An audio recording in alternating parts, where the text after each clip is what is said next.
nothing. Even when I had every reason to speak. You know those moments when something feels wrong, but you still don't say anything? Well, this is one of those moments. Back when I was in 10th grade, our school was electing the new student council, and I was very involved in it because I wanted to be the head girl. Which is funny because if you had asked the younger me to even speak in front of people, I would have directly said no in 3 different languages. So, why did I even aim for head girl then? That's because in 9th grade, my English teacher, someone I always looked up to, looked me straight in the eyes and said something in front of everyone. He said that, Ojasvi, you are going to be the head girl next year.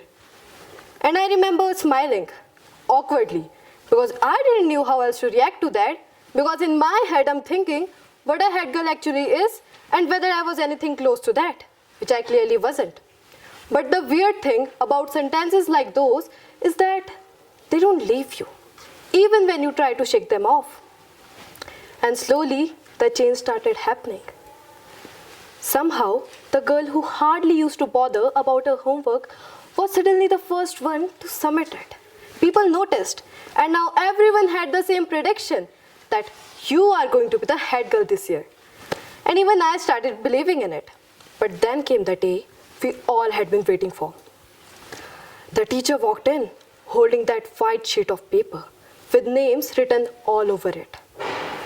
Now, even though I had predicted the result, I forgot how to sit normally because in my head, I'm panicking and I can feel my heartbeat getting louder than the claps. And then she said it. She announced the head girl, and it wasn't me. For a second, nothing made sense. I thought I heard her wrong, so I waited for her to correct herself, for her to say, oh sorry, wrong name. But she never did, because that was indeed the final result. Now I looked around, and everyone looked just as confused as me. Some angry, some whispering. But one thing that we all had in common was that we all knew this was wrong. Still, not even one of us said a single word. And me? I had questions. I had reasons. I knew this was unfair. Still, I stayed silent, even when I had every reason to speak. That day, I realized that silence isn't always peace. Sometimes it's just fear. And once you start to see it, you start seeing it everywhere. On roads where people break rules while everyone just watches. In classrooms where students stay quiet even when something is unfair. In everyday moments where we choose comfort over courage. We notice it, discuss it, and also blame the system. But we do nothing. And then we start wondering, why does nothing ever change? Because we are not doing anything about it.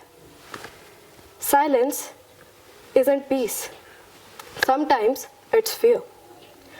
And if we will always keep listening to that fear, we will always keep walking away from moments that we knew were unfair. With that same quiet thought, I said nothing, even when I had every reason to speak. Thank you.